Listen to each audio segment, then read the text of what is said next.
اگلا سوال ہری پور ہزارہ سے بنتے ہوا صاحبہ نے کیا ہے،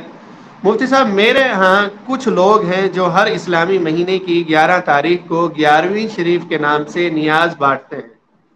غیر اللہ کے نام پر۔ الحمدللہ ہمیں علم ہے کہ یہ غیر اللہ کے نام کی کوئی بھی چیز کھانا حرام ہے، ہمیں اگر کوئی دے بھی تو ہم نہیں کھاتے، اگر جب گھر پر کوئی دے تو اس کو پرندوں وغیرہ کو ڈال دینا چاہیے، یا پرندوں کو بھی غیر اللہ کے نام کی کوئی چیز نہ ڈالی جائے، اس سلسلے میں رہنمائی فرما دیجیے۔ دیکھیں، سب سے پہلی بات تو یہ ہے کہ انہوں نے یہ یقینی طور پر بیان کر دیا کہ وہ غیر اللہ کے نام پر ہوتا ہے، حالانکہ سارے لوگ ایسے نہیں ہوتے کہ جو وہ غیر اللہ کے نام پر کر رہے ہوں۔ ان کا مقصد ہوتا ہے حضرت شیخ عبد القادر جیلانی رحمہ اللہ تعالیٰ کی روح کو ثواب پہنچانا۔ تو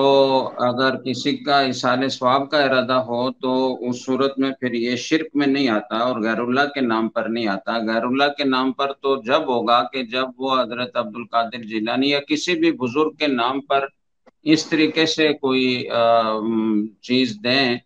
کہ انہی کی خوشنودی مقصود ہو اور یہ مقصد ہو کہ ان کے نام کی ہم نظر نیاز دیں گے تو وہ خوش ہو کر ہمارے کام بنائیں گے، تو یہ شرک ہوگا اور یہ غیر اللہ کے نام پر ہوگا۔ اگر کسی بزرگ کے ایصال ثواب کے لیے کوئی اس طرح کرتا ہے تو وہ طریقہ تو غلط ہو سکتا ہے، اس کو بدعت تو قرار دے سکتے ہیں کہ شریعت نے اس طرح کی چیزوں کے لیے کوئی وقت متعین نہیں کیا، کوئی خاص چیز متعین نہیں کی، آزاد چھوڑا ہے کہ جب کوئی چاہے کوئی عبادت بدنی کر کے مالی کر کے ایصال ثواب کر سکتا ہے۔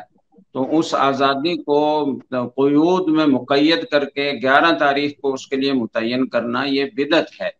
لیکن اس کو غیر اللہ کے نام پر نہیں کہیں گے۔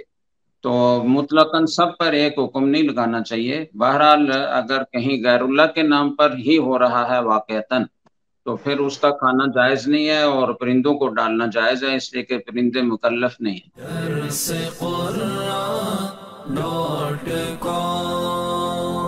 www.darsequran.com